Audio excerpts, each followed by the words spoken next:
Company को चलाने के लिए खाली प्रोडक्ट, मशीन या फिर मनी की ही जरूरत नहीं होती, बल्कि राइट पर्सन राइट टाइम पर राइट प्लेस पर राइट काम करना जरूरी है। तभी हमारी कंपनी बहुत अच्छे से चलती है एंड बहुत अच्छे से ग्रो करती है। सोचो अगर आपकी कंपनी एक कार है तो स्टाफिंग उसका इंजन है। इतनी इंपॉर्टेंस है हमारे मैनेजमेंट के इस फंक्शन की जिसका नाम है staffing. So hey everyone, this is me Purnima and welcome back to my channel Chapter Commerce. आज इस वीडियो के अंदर हम लोग हमारी मैनेजमेंट का another most important function cover करने वाले हैं, दैट इज स्टाफिंग। इस वीडियो के अंदर हम लोग इसकी डिटेल में बात करेंगे। यहाँ पर हम लोग समझ रहे होंगे क्या मीनिंग है मेरी स्टाफिंग का, क्या फेमस डेफिनेशंस इसके लिए यूज की गई हैं, इसके फीचर्स, साथ ही इसकी इंपॉर्टेंस एंड एट लास्ट हम लोग स्टाफिंग के प्रोसेस की बात करेंगे डिटेल में। सो वीडियो में एंड तक बने रहना। यहाँ पर आप लोगों का स्टाफिंग से रिलेटेड जो कॉन्सेप्ट है बहुत अच्छे से क्लियर होने वाला है एंड बहुत ही इंटरेस्टिंग तरीके से। विदाउट एनी डिले स्टार्ट करते हैं यहाँ पर हमारी वीडियो को। और सबसे पहले यहाँ पर हम लोग समझेंगे ये स्टाफिंग का कॉन्सेप्ट एक्चुअल में है क्या। अब होता क्या है, हमारी कंपनी है, हमारी कोई ऑर्गेनाइजेशन है या फिर मेरा कोई बिजनेस है। उस बिजनेस में हम लोग स्टार्टिंग से पढ़ते आ रहे हैं, कोई भी बिजनेस होते हैं वो सबसे पहले अपने ऑब्जेक्टिव सेट करती है। बार बार एक ही चीज को पढ़े जा रहे हैं, ऑब्जेक्टिव सेट करना है, ऑब्जेक्टिव सेट करना है, एक्टिविटीज को देखना है, उस हिसाब से सब कुछ अरेंज करना है। अब आप लोग एक बात का आंसर करेंगे, ऑब्जेक्टिव तो सेट हो गए लेकिन उनको पूरा कौन करेगा? पूरा करने के लिए मुझे वहां पर कुछ लोगों की जरूरत है, कुछ लोगों की रिक्वायरमेंट है। यानी कि इस चीज से मुझे समझ आ रहा है कि मेरी ऑर्गेनाइजेशन के अंदर, मेरे बिजनेस के अंदर कुछ पोस्ट क्रिएट की जाती है, कुछ वैकेंसीज होती है जिन वैकेंट प्लेस पर हम लोग फिल करके वहां पर लोगों को ला करके अपने ऑब्जेक्टिव के लिए काम करते हैं। यही कॉन्सेप्ट मेरी स्टाफिंग का है। यहां पर बोला जाता है हमारी जो ऑर्गेनाइजेशन है, हमारा जो बिजनेस एंटरप्राइजेस है, वहां पर हम लोग अलग अलग पोस्ट को क्रिएट करते हैं। वहां पर हम लोग लोगों को लेकर आते हैं किस फंक्शन के अंदर? स्टाफिंग के फंक्शन के अंदर। एंड अगर यहां पर आगे बढ़े तो यहां पर बोला गया सपोज अगर ये स्टाफिंग फंक्शन आपके फंक्शंस ऑफ मैनेजमेंट से हटा दिया जाए तो आपके पास क्या बचता है? Planning, organising. प्लानिंग में मैं मेरे ऑब्जेक्टिव सेट कर रही हूँ, ऑर्गेनाइजिंग में मैं चीजों को ऑर्गेनाइज कर रही हूँ एंड स्टाफिंग अगर यहां से हट गए तो आप लोग बताएंगे कि क्या सारे जो मेरे फंक्शंस है वो मीनिंगलेस नहीं हो गए? बिल्कुल, क्योंकि जो काम मैं डिसाइड कर रही हूँ करने का, जो चीजें मैं ऑर्गेनाइज कर रही हूँ उनको यूज करने के लिए, उनको पूरा करने के लिए अगर वहां पर लोग ही नहीं है तो वहां पर कुछ भी काम नहीं होगा। हर एक चीज मेरे लिए मीनिंगलेस है, इसीलिए स्टाफिंग मेरे लिए बहुत ज्यादा जरूरी है। प्लस स्टाफिंग के अंदर क्या किया जाता है, सपोज मुझे कोई ऐसे रोल पर, मुझे अपने बिजनेस ऑर्गेनाइजेशन के लिए एक अकाउंटेंट चाहिए, तो मैं क्या करूंगी, उस प्लेस पर एक कॉम्पिटेंट पर्सन को ही लाकर खड़ा करूंगी। ऐसा नहीं है कि मैं उस अकाउंटेंट की वैकेंसी पर, उसकी पोस्ट पर किसी ऐसे ही अदर पर्सन को हायर करके उसको रख लूंगी जिसको ना फाइनेंस की नॉलेज है, ना उसको बुक कीपिंग आती है, उसको कुछ भी नॉलेज नहीं है। उस पर्सन को मैं वहां पर नहीं रखूंगी। तो स्टाफिंग क्या कहता है, ये आपका एक ऐसा फंक्शन है जो पहले तो आपके ऑर्गेनाइजेशन को एनालाइज करता है कि किस पर्सन की रिक्वायरमेंट है, उस पर्सन में क्या क्या क्वालिफिकेशन, क्या क्या स्किल्स होनी चाहिए, उस हिसाब से पर्सन को हायर करके उस प्लेस पर रखता है। So this is the function of your management. क्या है फंक्शन? स्टाफिंग। आगे बढ़ते हैं, यहां पर हम लोग अब बात करेंगे मीनिंग ऑफ स्टाफिंग की। कॉन्सेप्ट मुझे अच्छे से समझ आ गया कि मेरी ऑर्गेनाइजेशन के अंदर हम लोग क्या करते हैं, कॉम्पिटेंट प्लेस पर कॉम्पिटेंट पर्सन को रखना। जिस प्लेस पर जैसे पर्सन की रिक्वायरमेंट है उस प्लेस पर वैसे ही पर्सन को रखना मेरे स्टाफिंग के अंदर आता है। एंड ये जो फंक्शन है बहुत इंपॉर्टेंट फंक्शन है मेरे मैनेजमेंट का। अब यहाँ पर बात करते हैं मीनिंग की। देखो, आपको अलग अलग सेंटेंसेस के अंदर सेम ही बात का मीनिंग समझाया जाएगा। क्यों? क्योंकि एग्जाम के अंदर लॉन्ग क्वेश्चंस आ रहे होते हैं, वहां पर थ्योरी वाले पेपर के अंदर आपको लॉन्ग आंसर्स फ्रेम करने होते हैं जिससे आप लोग इजीली 15 मार्क्स गेन कर पाओ, 10 मार्क्स गेन कर पाओ आप लोगों की यूनिवर्सिटीज के अकॉर्डिंग। तो अब उसके लिए क्या चाहिए, आपको मल्टीपल पॉइंट्स चाहिए। जिस तरीके से आप आपके आंसर्स को फ्रेम करो वो ही मल्टीपल पॉइंट्स आपको यहां पर मिलने वाले हैं। नोट्स की टेंशन बिल्कुल नहीं लेनी है, नोट्स आपको टेलीग्राम चैनल पर मिल जाएंगी। बात करते हैं मीनिंग ऑफ स्टाफिंग की। स्टाफिंग कहता है कि यहाँ पर हम लोग कॉम्पिटेंट पर्संस को अपॉइंट करते हैं according to the importance of the post in the organisation. हमारी ऑर्गेनाइजेशन के अंदर जैसी भी पोस्ट है, उस पोस्ट पर किस तरीके की लोगों की रिक्वायरमेंट है, उन्हीं कॉम्पिटेंट पर्सन को यहाँ पर हम लोग अपॉइंट करते हैं। आगे बढ़ते हैं। नेक्स्ट यहाँ पर बोला गया है आप लोगों की ऑर्गेनाइजेशन है, वहां पर अलग अलग पोस्ट है। सपोज करते हैं एक पोस्ट ऐसी है जो बहुत क्रूशियल है, क्रिटिकल है, इंपॉर्टेंट है, तो वहां पर मैं बहुत ज्यादा कॉम्पिटेंट पर्सन को हायर करूंगी, बहुत ज्यादा स्किल्ड पर्सन को जिसके पास ज्यादा अच्छी क्वालिफिकेशन है उसको वहां पर हायर करूंगी। सपोज करते हैं आपके ऑर्गेनाइजेशन के अंदर कोई गार्ड की वैकेंसी है, कोई गार्ड की पोस्ट की वैकेंसी है, तो वहां पर आप लोग लेस स्किल्ड पर्सन को भी रख सकते हैं, अपॉइंट कर सकते हैं। तो स्टाफिंग के अंदर बोला गया है जो जितनी इंपॉर्टेंट प्लेस रखता है, पोस्ट रखता है ऑर्गेनाइजेशन के अंदर, उसके लिए उतना ही इंपॉर्टेंट पर्सन आप लोग अपॉइंट करेंगे, एंड जिसकी जितनी कम इंपॉर्टेंस है उसके लिए उतना ही लेस कॉम्पिटेंट पर्सन आप लोग अपॉइंट कर सकते हैं। उसके बाद नेक्स्ट पॉइंट के अंदर यहां पर आपको बोला गया है कि स्टाफिंग क्या करता है, आपके बाकी के जो फंक्शन है लाइक प्लानिंग हो गया, ऑर्गेनाइजिंग हो गया या कोई अदर फंक्शन हो गया, उन सब के बीच में कोऑर्डिनेशन बनवाना। आपके ऑर्गेनाइजेशन के अंदर जो भी काम है, जो भी लोग हैं, उनको कोऑर्डिनेट करवाना किसका काम है, आप लोगों की स्टाफिंग का काम है। एंड स्टाफिंग के अंदर कुछ इंपॉर्टेंट फंक्शंस किए जाते हैं, लाइक रिक्रूटमेंट किया जाता है, सिलेक्शन किया जाता है, ट्रेनिंग, प्रमोशन, ट्रांसफर, इस तरीके के कुछ फंक्शंस आपकी स्टाफिंग के अंदर किए जाते हैं। अब आपको टेंशन नहीं लेनी कि इनके मीनिंग्स क्या है, क्योंकि सेपरेट वीडियो के अंदर आप लोगों को इन हर एक टर्म का मीनिंग सेपरेटली बताया जाएगा। इनके खुद के एक इंडिविजुअल सेपरेट प्रोसेस है, उसको भी हम लोग उस इंडिविजुअल वीडियो के अंदर कवर करेंगे। बात क्लियर है? तो यहां पर मुझे क्या समझ आया, स्टाफिंग मेरा ऐसा एक फंक्शन है जहां पर मैं कॉम्पिटेंट पर्सन को कॉम्पिटेंट प्लेस पर हायर कर रही होती हूँ, अपॉइंट कर रही होती हूँ। उसके बाद यहां पर बोला है जो जितनी ज्यादा कॉम्पिटेंट प्लेस है, पोस्ट है, उस पर उतना ही कॉम्पिटेंट पर्सन अपॉइंट करेंगे। जिसको कम कॉम्पिटेंसी की जरूरत है उसके लिए हम लोग लेस स्किल्ड वर्कर को अपॉइंट कर सकते हैं। देन उसके बाद यहां पर बोला गया है हर फंक्शन को कोऑर्डिनेट कौन करवा रहा है, स्टाफिंग। एंड साथ ही यहां पर क्या बोला गया है कि स्टाफिंग के अंदर हम लोग मेन एंड बाकी की चीजों को क्या करते हैं, कोऑर्डिनेट। यानी कि मेरी ऑर्गेनाइजेशन के अंदर क्या टास्क है एंड क्या लोग हैं, दोनों को आपस में कोऑर्डिनेट कौन करवा रहा है, स्टाफिंग। एंड इसके अंदर मल्टीपल एक्टिविटीज परफॉर्म होती है like recruitment, selection, training, promotion and transfer. हर एक टर्म का मीनिंग इंडिविजुअली हम लोग डिटेल में पढ़ रहे होंगे, सो डोंट वरी। आगे बढ़ते हैं। अब स्टाफिंग की कुछ फेमस डेफिनेशंस हैं, उन फेमस डेफिनेशंस की बात करते हैं। सबसे पहले थियो हेमन कहते हैं जो स्टाफिंग फंक्शन है, यहाँ पर हम लोग रिक्रूटमेंट करते हैं, सिलेक्शन करते हैं, डेवलपमेंट करते हैं, ट्रेनिंग करते हैं एंड अपने सबऑर्डिनेट मैनेजर्स को कंपेंसेशन देते हैं। क्या क्या कर रहे हैं, रिक्रूटमेंट कर रहे हैं, सिलेक्शन, डेवलपमेंट, ट्रेनिंग एंड आपको क्या देना है, कंपेंसेशन देना है जो भी लोग वहां पर आपकी ऑर्गेनाइजेशन के अंदर काम कर रहे हैं। वहीं अगर हम लोग वेरिच एंड कूंट्ज की बात करें तो ये कह रहे हैं कि हमारा जो मैनेजरियल फंक्शन है स्टाफिंग का, इसके अंदर एक प्रोसेस है। किस चीज का, कि आपको फिल करनी है अपनी वैकेंट पोस्ट। जो पोस्ट आपकी ऑर्गेनाइजेशन के अंदर खाली है, उन पोस्ट को आप कॉम्पिटेंट पर्सनल से भर देंगे। एंड खाली पर्सनल को लाना ही नहीं बल्कि उनको बनाए रखना अपनी ऑर्गेनाइजेशन के अंदर आपकी स्टाफिंग का काम है। कीपिंग फिल्ड, उनको फिल ही रखना। ऐसा नहीं है आज आपने किसी को हायर किया, 2 दिन बाद वो छोड़ करके जा रहा है, ऐसा नहीं करना। आपने कॉम्पिटेंट पर्सन को लाना है एंड उसको अपनी ऑर्गेनाइजेशन के अंदर रिटेन करके रखना है। That is the major function of your staffing. बात क्लियर है या फिर नहीं? सिंपल एंड इजीएस्ट सी डेफिनेशंस है जिनका आप लोग यूज कर सकते हैं आपके आंसर्स को फ्रेम करने के लिए। आगे बढ़ेंगे वीडियो के अंदर एंड बात करेंगे यहाँ पर फीचर्स ऑफ स्टाफिंग की। फर्स्ट फीचर की अगर बात करें तो यहाँ पर फर्स्ट फीचर बोला गया है staffing is an integral function of management. क्या है आप लोगों का इंटीग्रल फंक्शन या इंटीग्रल पार्ट कह सकते हैं मैनेजमेंट का। यहाँ पर बोला जा रहा है कि स्टाफिंग बहुत इंपॉर्टेंट फंक्शन है, बहुत इंपॉर्टेंट पार्ट है आपकी मैनेजमेंट का। क्यों?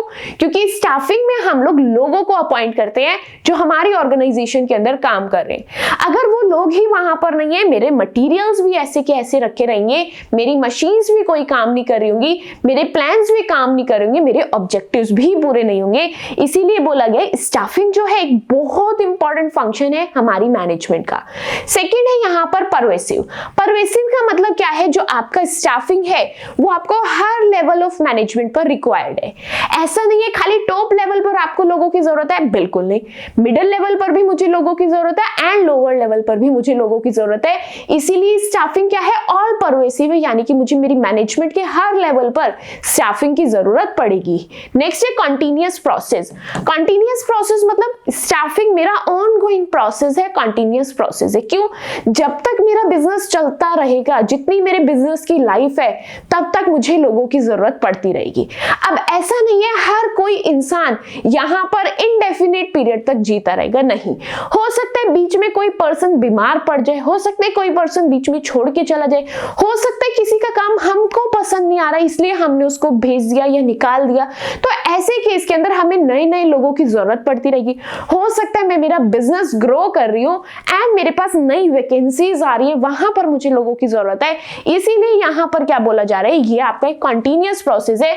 जितनी आपके बिजनेस की लाइफ है तब तक आपको उस बिजनेस के चलते दम तक आपको स्टाफिंग की जरूरत पड़ती रहेगी। नेक्स्ट है यहाँ पर ह्यूमन बीइंग के साथ डील किया जाता है।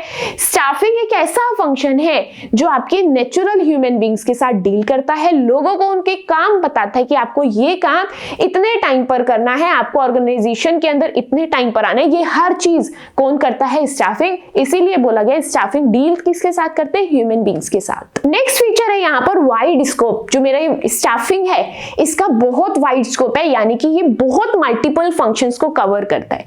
लाइक क्या, यहां पर मैं प्लान भी कर रही होती हूँ कि मुझे कितने लोगों की रिक्वायरमेंट है। मैंने प्लान कर लिया कि मुझे 10 लोग चाहिए।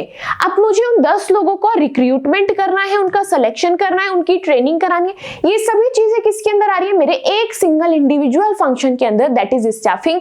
इसीलिए बोला गया स्टाफिंग का वाइड स्कोप है।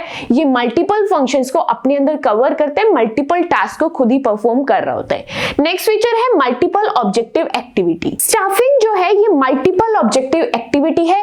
लाइक स्टाफिंग के अंदर हमारे अलग अलग ऑब्जेक्टिव चल रहे होते हैं। अलग अलग ऑब्जेक्टिव लाइक मुझे लोगों को अपने कॉम्पिटेंट प्लेस पर रखना है, वैकेंट पोजीशंस पर रखना है, उनसे काम करवाना मेरा अलग ऑब्जेक्टिव हुआ। अब अगर वो काम कर रहे हैं तो मेरा ऑब्जेक्टिव पूरा होना चाहिए, ये मेरा अलग ऑब्जेक्टिव है। साथ ही साथ वो सोसाइटी की नीड्स को भी पूरा करे। तो ये जो मेरा स्टाफिंग है ये मल्टीपल ऑब्जेक्टिव एक्टिविटी है जो मल्टीपल ऑब्जेक्टिव को पूरा कर रही है। स्टाफिंग के अंदर इवन तो हमारी ट्रेनिंग्स भी कराई जाती है, प्रमोशंस भी कराए जाते हैं। तो बोला जा रहा है ये जो स्टाफिंग है ये मल्टीपल ऑब्जेक्टिव एक्टिविटी है। आगे बढ़ेंगे, फीचर्स हमारे कंप्लीट हो चुके हैं। आई होप अच्छे से समझ आया आपको हर एक फीचर। जल्दी से क्विक रिवीजन करेंगे। पहला फीचर था स्टाफिंग हमारी मैनेजमेंट का बहुत इंपॉर्टेंट फंक्शन है, बहुत इंपॉर्टेंट पार्ट है, क्योंकि बिना लोगों के किसी भी ऑर्गेनाइजेशन में, किसी भी बिजनेस में काम नहीं हो सकता। नेक्स्ट फीचर था यहां पर हमें जो स्टाफिंग है टॉप लेवल पर भी चाहिए, मिडिल पर भी चाहिए एंड लोअर पर भी चाहिए। इसीलिए बोला गया हर लेवल ऑफ मैनेजमेंट पर आपको स्टाफिंग की जरूरत है, इसीलिए इसको बोला गया it is all pervasive. Next feature की बात करते हैं, ये आपका कंटीन्यूअस प्रोसेस है। जितनी आपके बिजनेस की लाइफ है तब तक आपको स्टाफिंग की जरूरत पड़ेगी ही पड़ेगी। एंड इवन ये आपके ह्यूमन बीइंग्स के साथ डील कर रहे होते हैं, लोगों के साथ डील कर रहे होते हैं, उनको अपॉइंट करना, हायर करना, रिक्रूट करना, सिलेक्शन करना, ट्रेनिंग करना, कॉम्पेंसेट करना, ये हर काम किसके साथ हो रहा होता है? ह्यूमन बीइंग्स के साथ हो रहा होता है। साथ ही इसका वाइड स्कोप है, इसके अंदर मल्टीपल फंक्शंस इंक्लूडेड है। प्लानिंग करना अपने वर्कफोर्स की, रिक्रूटमेंट, सिलेक्शन, ट्रेनिंग, कंपनसेशन, ये सभी फंक्शंस इसके अंदर आते हैं। नेक्स्ट है ये मल्टीपल ऑब्जेक्टिव एक्टिविटी है। इसके अंदर ऑलरेडी बहुत सारे ऑब्जेक्टिव पहले से ही ऐड ऑन होते हैं कि हमको उनको प्रमोट भी करना है, ट्रांसफर भी करना है, कंपनसेट भी करना है, ट्रेनिंग्स भी करानी है। तो यहां पर मल्टीपल ऑब्जेक्टिव होते हैं मेरे स्टाफिंग के अंदर। फीचर्स अच्छे से समझ आए, डोंट वरी, हर एक चीज बहुत अच्छे से क्लियर हो जाएगी, हर एक चीज बहुत अच्छे से समझ आएगी, नोट्स भी आपको मिल जाएंगे। बस आपको पूरे कंसंट्रेशन के साथ वीडियो के एंड तक बने रहना है, चीजें आपको वीडियो के अंदर ही क्लियर हो जाएंगी। अब क्या करना है, आपको माइंड के अंदर टेंशन होती होगी कि ये सब पॉइंट्स हम लोग याद कैसे करें। आप चीजों को रियल लाइफ के साथ रिलेट करना शुरू कर दो, चीजें आपको खुद से लर्न होनी स्टार्ट हो जाएंगी। अब अगर मैं बात करूं स्टाफिंग की इंपॉर्टेंस की, तो हम लोगों के लिए स्टाफिंग इंपॉर्टेंट क्यों क्यों है। अब अगर मेरा खुद का बिजनेस है तो मैं अगर सोचूं कि मुझे लोगों की जरूरत क्यों है, क्या फायदा दिया मुझे लोगों ने, तो क्या मैं इंपॉर्टेंस के पॉइंट नहीं लिख सकती? बिल्कुल लिख सकती। देखो, अगर मैं खुद एक इंडिविजुअल पर्सन हूं, मैं किसी बिजनेस के मैनेजर हूं, तो मुझे हम लोगों की जरूरत है, क्यों है, क्या फायदा देंगे। पहली चीज तो वो कॉम्पिटेंट पर्सनल है मेरी रिक्वायर्ड पोजीशंस के लिए। यानी कि अगर मुझे अकाउंटेंट की जरूरत है तो स्टाफिंग मुझे एक ऐसा पर्सन लाकर देगा जो अकाउंटेंसी का काम बहुत अच्छे से कर रहा होगा। अगर मुझे चीजों को प्रमोट करना है तो मुझे मेरी मार्केटिंग डिपार्टमेंट के लिए अच्छा पर्सन चाहिए जिसके पास अच्छी नॉलेज होगी, मेरी प्रमोशंस की, डिस्ट्रीब्यूशन की, इन चीजों की बहुत अच्छी नॉलेज होगी। उसके बाद क्या जरूरत है स्टाफिंग की, मेरे को क्या फायदा मिलने वाला है, यहां पर मेरी ऑर्गेनाइजेशन के अंदर परफॉर्मेंस बहुत अच्छी हो जाएगी। ऑब्जेक्टिव तो मैंने बहुत अच्छे सेट किए लेकिन ऑब्जेक्टिव पूरे नहीं हो पा रहे हैं क्योंकि मेरे पास अच्छे लोग नहीं है, लेकिन स्टाफिंग क्या कर रहा है, आपको बहुत अच्छे लोग प्रोवाइड कर रहा है। आप लोग ऐसे लोगों को अपॉइंट कर रहे हैं जो आपकी रिक्वायर्ड प्लेस पर अच्छा काम करने वाले हैं। अच्छा काम कैसे करेंगे, मैंने उनको हायर ही उनकी क्वालिफिकेशन, उनकी स्किल्स को देखकर किया है जो मेरी पोजीशन को जरूरत थी। तो यानी कि स्टाफिंग से मेरी जो ऑर्गेनाइजेशन है, मेरा जो बिजनेस है, वहां पर बहुत अच्छी परफॉर्मेंस हो रही है। उसके बाद यहां पर सर्वाइवल एंड ग्रोथ बहुत अच्छा हो जाता है मेरी बिजनेस ऑर्गेनाइजेशन का। कैसे, अब स्टाफिंग मतलब लोगों को अपॉइंट करना। अब इससे क्या होगा, मेरे ऑब्जेक्टिव सेट है, मेरी एक्टिविटीज सेट है, मेरी चीजें ऑर्गेनाइज है, मेरे पास लोग भी हैं, तो क्या मैं इजीली अच्छे से सर्वाइव नहीं कर सकती हूँ? बिल्कुल कर सकते हैं। क्या मैं ग्रो नहीं करूंगी क्योंकि हर कोई अपने काम को बहुत अच्छे तरीके से कर रहा है। जिसको मैंने अकाउंटेंट के लिए हायर किया वो पर्सन को अकाउंटेंसी बहुत अच्छे से आती है, तो क्या यहाँ पर मेरी ऑर्गेनाइजेशन ग्रो नहीं करेगी? बिल्कुल करेगी। इसीलिए यहाँ पर मुझे क्या फायदा पहुंचा है, survival and growth. Next importance की बात करते हैं, यहाँ पर हम लोग क्या कर रहे हैं, ऑप्टिमम यूटिलाइजेशन कर रहे हैं हमारे ह्यूमन रिसोर्सेज का। यहाँ पर हमें बताया जाता है कि आप लोग स्टाफिंग के अंदर ना तो ओवर स्टाफिंग करेंगे ना अंडर स्टाफिंग करेंगे। ओवर मतलब ऐसा नहीं है 10 लोगों की जरूरत है तो आप 12 ले आओ, या फिर आपको 10 लोगों की जरूरत है तो आप 8 लेकर आ रहे हो, नहीं। स्टाफिंग हमें आपको क्या करना सिखाता है, आपको सबसे पहले मैन पावर प्लानिंग सिखाता है कि आप सबसे पहले अपनी ऑर्गेनाइजेशन के अंदर शांत मन से बैठ जाओ और ये देखो आपको एक्चुअल में कितने लोगों की जरूरत है। जैसे ही आपको जरूरत पड़ेगी, जैसे ही आपको रिक्वायरमेंट समझ आएगी, आप उसी हिसाब से लोगों को हायर कर लेंगे। तो इससे आप लोग क्या करेंगे, under staffing and over staffing से बच जाएंगे। यहां पर इसीलिए बोला गया है, स्टाफिंग आपको बताता है कि किस तरीके से आप लोगों को ऑप्टिमम यूटिलाइजेशन करना है अपने ह्यूमन रिसोर्सेज का।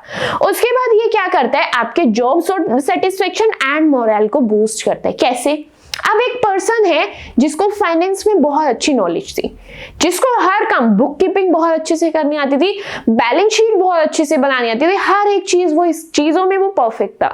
तो अब अगर मैं उस पर्सन को कह रही हूं आपको सेल्स डिपार्टमेंट में जाकर काम करना है, क्या वो पर्सन खुश मन से, अच्छे मन से वहां पर काम कर रहा होगा? नहीं। क्यों? क्योंकि उसका उस फील्ड के अंदर इंटरेस्ट ही नहीं है।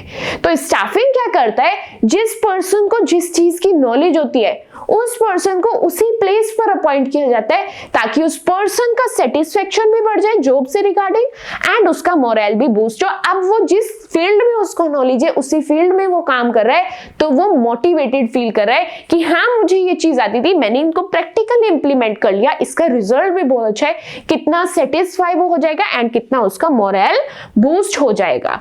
सभी पॉइंट्स क्लियर हैं आप लोगों को इंपॉर्टेंस के? Easy and the best explanation है, सिंपल सी चीजें अगर आप चीजों को रियल लाइफ के साथ रिलेट कर लेंगे हर एक चीज आपके लिए सिंपल बनती चली जाएगी। यहां पर इंपॉर्टेंस में क्या क्या पढ़ा हम लोगों ने, जल्दी से क्विक रिवीजन करते हैं। सबसे पहली इंपॉर्टेंस क्या है, जो हमारी स्टाफिंग है वो हमारी जॉब को कॉम्पिटेंट पर्सन से अपॉइंट करती है, यानी कि जिस प्लेस पर जिस पर्सन की रिक्वायरमेंट है उस प्लेस पर वो उसी पर्सन को अपॉइंट करती है।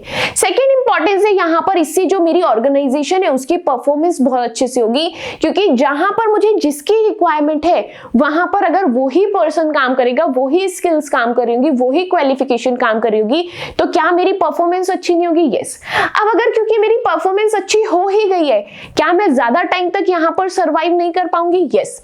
अब क्योंकि मैंने स्टाफ ऐसा अपॉइंट किया हुआ है, ऐसा हायर किया हुआ है जो बहुत ज्यादा कोऑपरेटिव है, जिसको जो काम आता था उसको वो काम दे दिया एंड वो लोग उस काम को बहुत अच्छे से कर रहे हैं, तो क्या यहां पर मेरे पास नए नए ऑप्शंस खुलते हैं ग्रो करने के लिए? यस। तो स्टाफिंग से मेरे पास ऑप्शन मिलता है कि मैं अपनी ऑर्गेनाइजेशन को ग्रो भी कर सकती हूँ। नेक्स्ट इंपॉर्टेंस है यहाँ पर हम लोग ह्यूमन रिसोर्स को यहाँ पर ऑप्टिमली यूटिलाइज करते हैं, अच्छे से से यूटिलाइज करते हैं। क्यों? क्योंकि स्टाफिंग के अंदर बैठकर मैं सबसे पहले तो ये देखती हूँ कि मुझे कितनी मैन पावर की रिक्वायरमेंट है, उसी हिसाब से मैं लोगों को अपॉइंट करती हूँ। इसीलिए बोला गया यहाँ पर आपका ऑप्टिमम यूटिलाइजेशन होता है ह्यूमन रिसोर्स का। And the last point is यहाँ पर आपकी जो जॉब सेटिस्फेक्शन है या फिर मॉरल है, दोनों ही बूस्ट किए जाते हैं, क्योंकि हर पर्सन बहुत खुश होता है अगर उसे उस प्लेस पर रखा जाए जिस प्लेस की वो कैपेबल है, जिस एरिया की, जिस फील्ड की उसको नॉलेज है, अगर उसको उसके रिगार्डिंग ही उसकी एक जॉब पोजीशन दे दी जाए तो उसका जॉब सेटिस्फेक्शन भी बढ़ेगा एंड उसका मोरल भी बूस्ट होगा। आई होप यहाँ पर आप लोगों को स्टाफिंग का कॉन्सेप्ट बहुत अच्छे से समझ आ रहा है। Meaning, definitions, features and importance बहुत अच्छे से हम लोग ऑलरेडी समझ चुके हैं, बहुत अच्छे से सीख चुके हैं।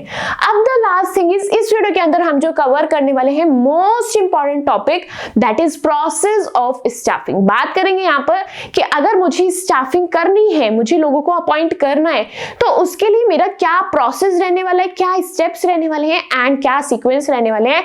टोटल 10 स्टेप्स का ये एक प्रोसेस है जहां पर मैं 10 स्टेप्स को फॉलो करूंगी, जिससे मेरा स्टाफिंग फंक्शन बहुत अच्छे से परफॉर्म हो जाएगा। सबसे पहला फंक्शन यहां पर क्या है, सबसे पहला स्टेप यहां पर क्या है, that is determine the requirement of man power. Staffing function के अंदर सपोज मेरा एक बिजनेस है, अब आपको चीजें रियल लाइफ के साथ रिलेट करनी है, कैसे करनी है वो भी मैं आपको सिखा रही हूँ, कैसे सोचना है वो भी आप मेरे साथ से समझते चलना। अब सपोज एग्जाम के अंदर क्वेश्चन आ रहा है, आपको स्टाफिंग का प्रोसेस लिखना है, तो अब सबसे पहले मैं माइंड में सेट करूंगी कि मेरा बिजनेस है, मुझे लोगों को अपॉइंट करना है, तो मैं क्या करूंगी, सबसे पहले मुझे पता होना चाहिए मुझे कितने लोगों की जरूरत है, that is determine the requirement of man power.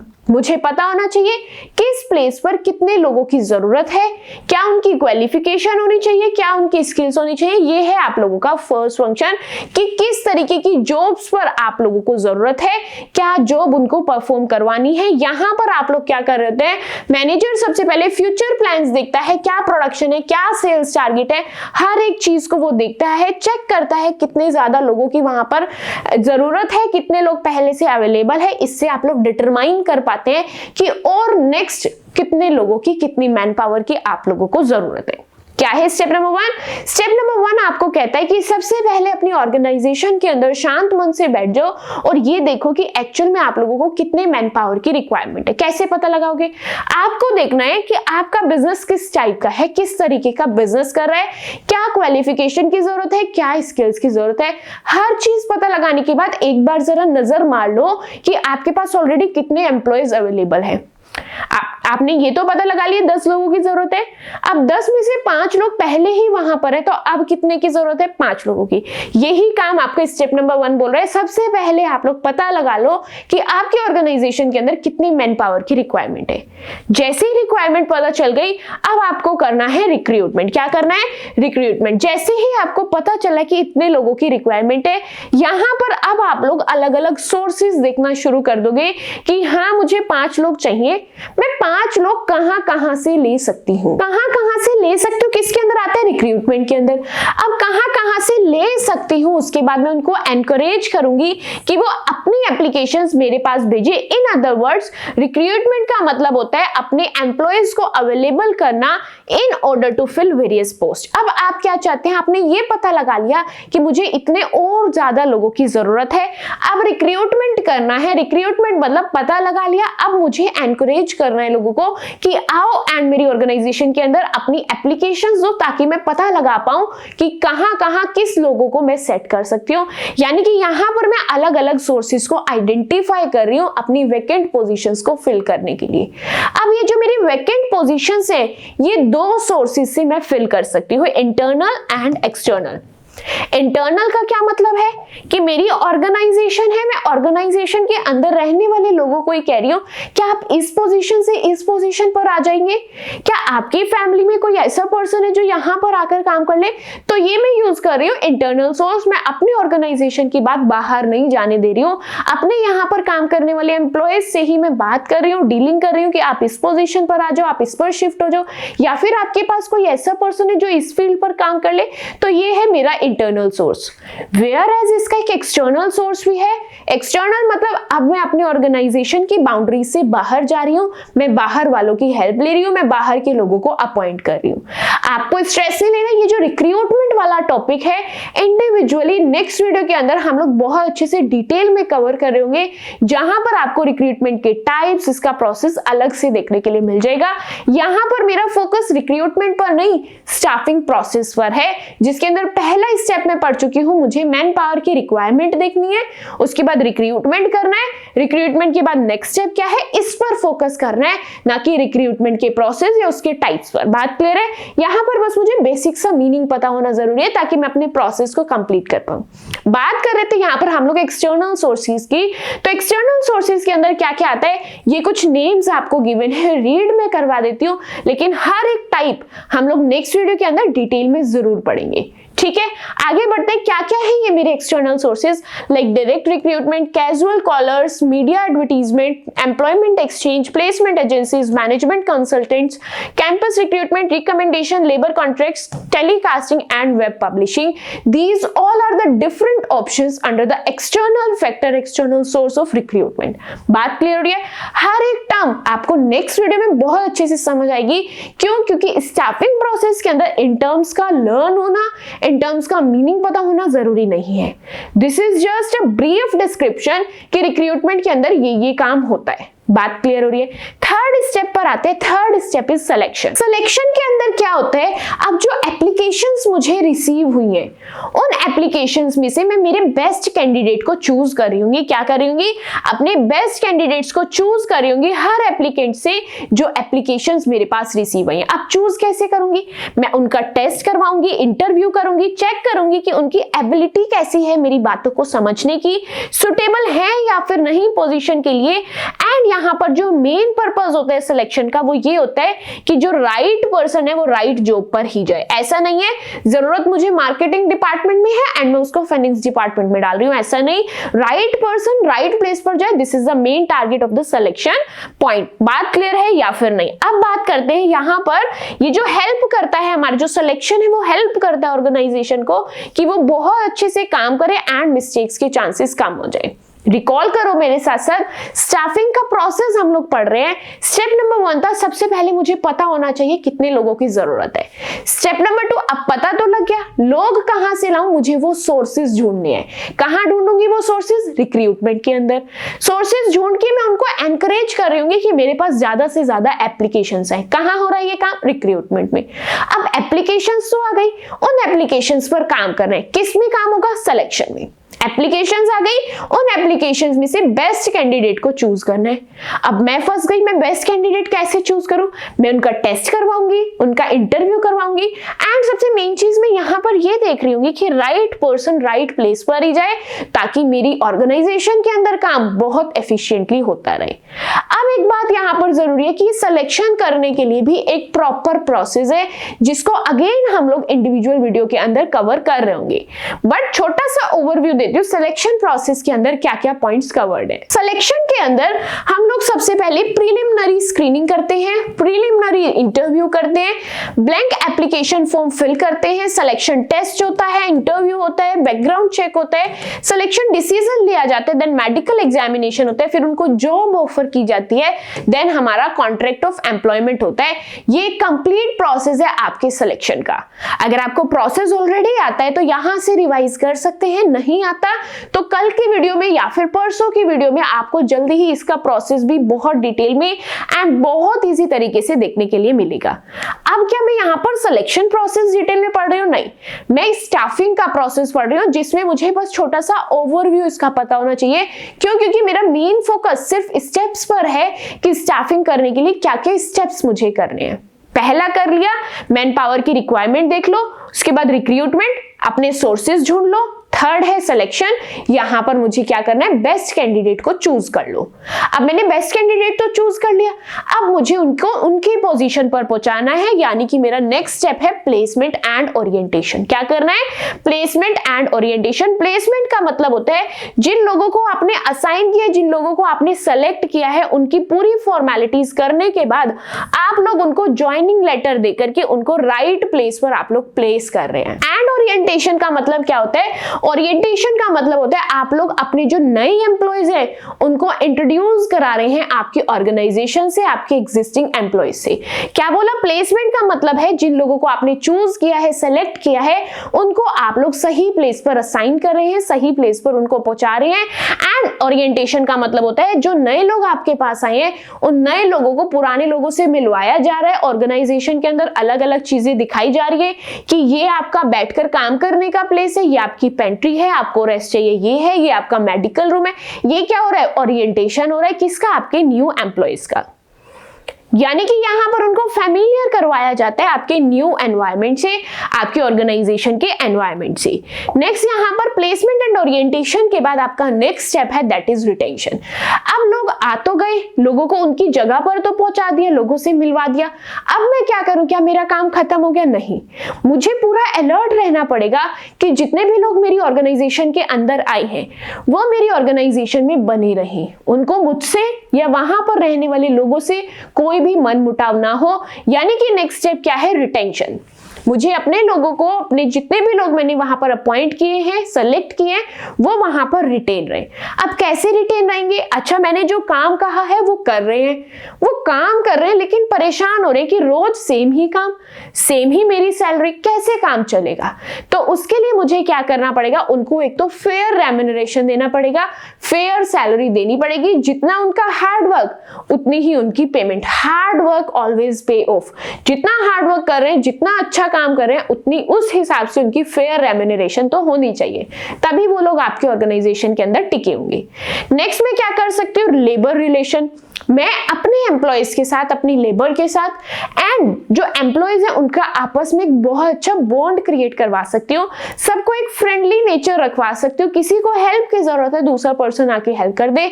यानी कि वहां पर मैं पर्सनल रिलेशंस अच्छे बनवा सकती हूँ, लेबर रिलेशंस अच्छे बनवा सकती हूँ, ताकि जो मेरा स्टाफ है वो वहां पर टिका रहे, वहां पर बना रहे। नेक्स्ट क्या है? मैं उनको सेफ्टी प्रोवाइड कर सकती हूँ। पहली चीज जॉब सेफ्टी, कि मैं आपको ऐसे रैंडमली आपकी जॉब से नहीं निकालूंगी, या फिर मैं आपको कोई रिस्की एनवायरनमेंट में काम नहीं कराऊंगी, कोई रिस्की जॉब नहीं करवाऊंगी। कोई भी रिस्की जॉब अगर वो लोग कर रहे हैं तो वहां पर आपको क्या करना पड़ेगा? एक सेफ एनवायरनमेंट उनको प्रोवाइड करना पड़ेगा। इस तरीके से आप लोग क्या कर सकते हैं? आपके जो एम्प्लॉयज हैं, आपके जो लेबर हैं, उनको आप लोग रिटेन कर सकते हैं। उसके बाद नेक्स्ट स्टेप क्या है यहाँ पर? That is training. अब जो लोग आए हैं वो लोग काम भी कर रहे हैं, वो लोग टिक भी गए हैं, लेकिन मेरी मार्केट बहुत ज्यादा परेशान कर रही है। क्यों? क्योंकि वहां पर डेली नए नए चेंजेस हो रहे हैं। अब जो मेरे यहाँ पर एम्प्लॉयज हैं उनको जितना आता था बेचारे पूरी मेहनत लगाकर, पूरी जान डाल के वो काम कर रहे हैं, लेकिन होता क्या है? मार्केट में चेंजेस आ रहे हैं। अब मुझे हर चीज अपडेट करनी पड़ेगी। मैं भी होशियार हूं, अपनी चीजें मैंने अपडेट कर ली, लेकिन जो बेचारे लोग हैं उन्हें उन नई अपडेटेड मशीन पर काम करना नहीं आ रहा है। तो स्टाफिंग क्या कहती है? अगर कहीं पर भी कुछ अपग्रेड करने की रिक्वायरमेंट है, अपडेट करने की रिक्वायरमेंट है, तो आपको वहां पर आपके एम्प्लॉयज की वर्कफोर्स की ट्रेनिंग करवानी पड़ेगी, ताकि आपके जो एम्प्लॉयज है वहां पर बहुत अच्छे से काम कर सके एंड जितने भी रिसोर्सेज हैं उनका अच्छे से यूज कर सके, ऑप्टिमली यूज कर सके। नेक्स्ट उसके बाद ट्रेनिंग करवा दी। अब क्या होगा? उन्होंने ट्रेनिंग कर ली, उन्होंने और अच्छा काम करना स्टार्ट कर दिया। अब वो एम्प्लॉयज सोच रहे हैं हमने तो बहुत अच्छा काम करना स्टार्ट कर दिया, लेकिन हमारा मैनेजर बहुत खड़ूस है, ना कोई बोनस, ना कोई परफॉर्मेंस अप्रेजल, ये क्या बात बनी? तो यहां पर नेक्स्ट स्टेप क्या होगा? मुझे उनके परफॉर्मेंस अप्रेजल पर भी ध्यान देना पड़ेगा। मुझे देखना पड़ेगा कि हाँ ये एम्प्लॉयज बहुत अच्छे से काम कर रहा है, पूरी जी जान लगाकर मेहनत कर रहा है, तो मुझे इसको अप्रेजल देना पड़ेगा। अप्रेजल बहुत सारी फॉर्म्स में हो सकता है, वो भी हम लोग अलग से कवर कर रहे होंगे। अब ये जो मेरा परफॉर्मेंस अप्रेजल है, यहाँ पर मुझे क्या करना पड़ेगा? उनको अप्रेज करने के लिए, अप्रिशिएट करने के लिए सबसे पहला काम होगा मुझे उनकी जॉब को इवेल्युएट करना पड़ेगा कि जो टास्क मैंने उनको करने के लिए दिया, जितने टाइम में करने के लिए दिया, क्या वो उस टास्क को उतने ही टाइम में कर रहे हैं? अगर नहीं कर रहे तो मुझे उन्हें समझाना पड़ेगा कि ऐसे काम नहीं चलेगा, आपको अच्छे से काम करना पड़ेगा। उन्हें मोटिवेट करना पड़ेगा, उनके रीजंस जानने पड़ेंगे क्यों नहीं कर पा रहे हैं। एंड अगर मुझे दिख रहा है कि हाँ ये पर्सन बहुत कैपेबल है, बहुत अच्छे से काम कर रहा है, वहां पर मैं उसको अप्रिशिएट भी जरूर करूंगी, उसको वहां पर बूस्ट करूंगी, उसकी परफॉर्मेंस अप्रेजल वहां पर दी जाएगी। अलग अलग फॉर्म्स होती हैं परफॉर्मेंस अप्रेजल की, लाइक मैं उसको बोनस दे दूं, कोई इंसेंटिव दे दूं या रिकॉग्निशन दे दूं, इस तरीके की उसका प्रमोशन करा दिया जाए। ये अलग अलग तरीके हैं हमारे परफॉर्मेंस अप्रेजल के। अब नेक्स्ट है परफॉर्मेंस अप्रेजल। मैंने देख ली कि बहुत अच्छी परफॉर्मेंस है।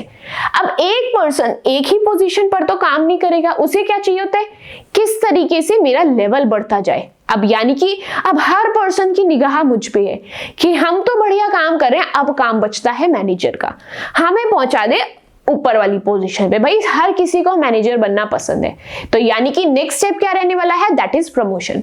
प्रमोशन का मतलब क्या होता है, यहां पर उसको बेटर सैलरी मिलनी स्टार्ट हो जाती है, उसका स्टेटस बेटर हो जाता है, अपॉर्चुनिटीज बेटर हो जाती है, रेपुटेशन अच्छी होती है, अच्छा वर्किंग एनवायरनमेंट होता है, रेस्पॉन्सिबिलिटीज बढ़ती है, हर एक चीज यहां पर बढ़ती चली जाती है। यानी कि यहां पर क्या बोला गया है, अब जो पर्सन अच्छा काम कर रहे हैं उनको हम लोग कहां पर शिफ्ट कर देंगे, अपर लेवल पर शिफ्ट कर देंगे, यानी कि उनको नेक्स्ट पोजीशन पर शिफ्ट कर देंगे, उनका प्रमोशन कर देंगे। उसके बाद नेक्स्ट है यहां पर कुछ लोगों का तो प्रमोशन हो गया, यानी कि उनका जॉब स्टेटस बढ़ गया, लेकिन कुछ लोगों को हमें ट्रांसफर भी करना पड़ सकता है। यहां पर ट्रांसफर किया जाता है एक एम्प्लॉय को एक डिपार्टमेंट से अनदर डिपार्टमेंट में, ताकि मुझे नजर आ रहा है कि यहां पर 5 लोग हैं इस डिपार्टमेंट के अंदर, वहां उस डिपार्टमेंट में सिर्फ 2 ही लोग हैं, तो अब मैं क्या करूंगी, मैं उनको डिवाइड कर लूंगी। मैं कहूंगी 3 लोग इधर हो जाओ, 3 लोग उधर हो जाओ, 4 लोग इधर हो जाओ, 4 लोग उधर हो जाओ। ये काम भी किसका, स्टाफिंग का है। So this is another step of the staffing process. Next and last step है यहाँ पर सेपरेशन। सेपरेशन का मतलब क्या होता है, यहाँ पर आप लोग आपके एम्प्लॉयज को उनकी जॉब से सेपरेट कर रहे होते हैं, उनको जॉब से अलग कर रहे होते हैं। रीजंस क्या है यहाँ पर, पहला रीजन हो सकता है रिटायरमेंट। हो सकता है जो एम्प्लॉय आपके यहाँ पर काम कर रहा था उसकी एज रिटायरमेंट एज हो चुकी है, अब उसको वहां पर जॉब छोड़ करके जाना पड़ेगा, सेपरेट होना पड़ेगा अपनी जॉब से। नेक्स्ट क्या हो सकता है, टर्मिनेशन।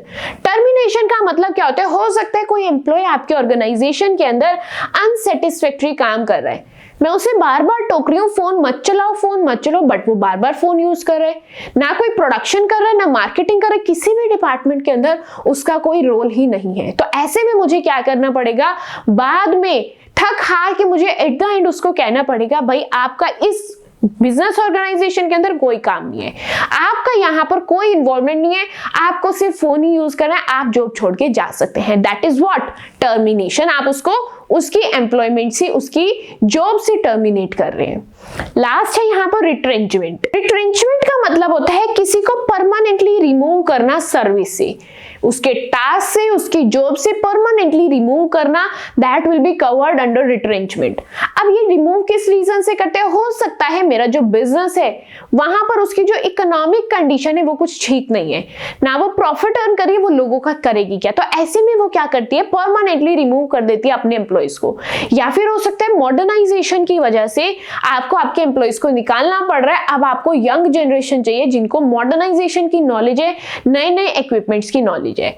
ये सभी चीजें थी आप लोगों के सेपरेशन वाली स्टेप के अंदर। So these all were the 10 points of your staffing process. I hope ये जो पूरा प्रोसेस है आप लोगों ने मेरे साथ साथ रियल लाइफ के साथ रिलेट किया है एंड पूरे प्रोसेस को बहुत अच्छे से समझा है। क्या क्या स्टेप्स है मेरे स्टाफिंग प्रोसेस के अंदर।